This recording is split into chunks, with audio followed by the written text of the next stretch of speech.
start until I put my slides in. It's going to ding. It's going to sound like a bell tower.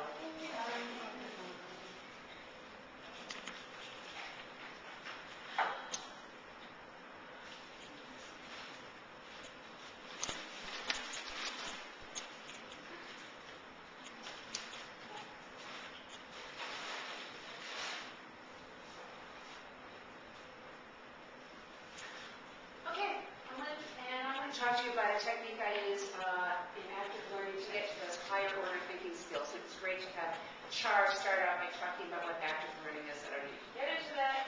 And we're going to show you another classic image in instructional theory. This is something called Bloom's taxonomy. I'm sure many, if not all of you, have seen this before.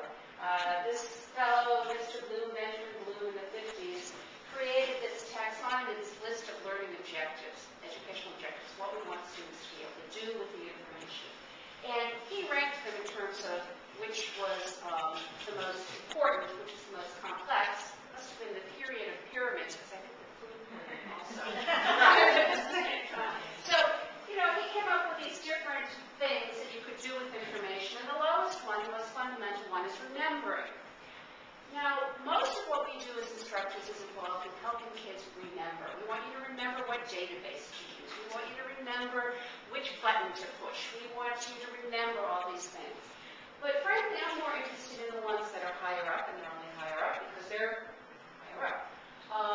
I'm more interested in those things like analyzing information, evaluating and creating, because I think that's where the fun of learning is. I think that's where people get excited about learning, and that's where I'm more excited. So I'm trying to figure out ways to get students there. And this is the strategy I want to talk to you about, and many of you may have heard this or may already use it. It's something called the brain dump.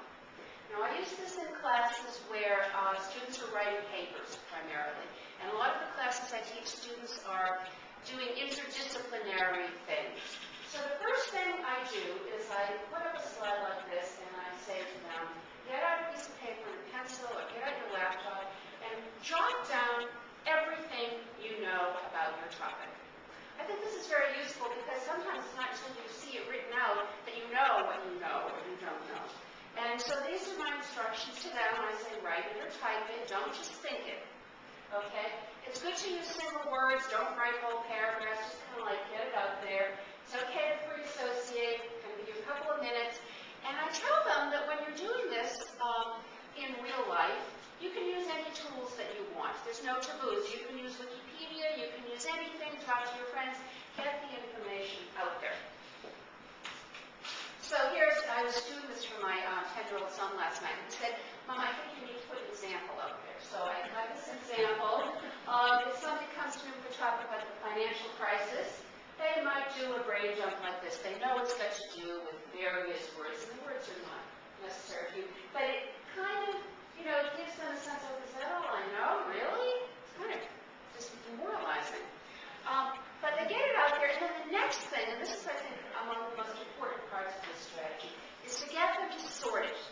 Clump these things together. So all the words that have to do with the actors in this event, the people, the organizations, all the things that have to do with where you're interested in, what you're interested in, various facets of it. I like them to sort it out, because that's where some of the higher order thinking of analysis, they're really analyzing their topic when they do this. So what is some of the function you can do with this information, this brain dump?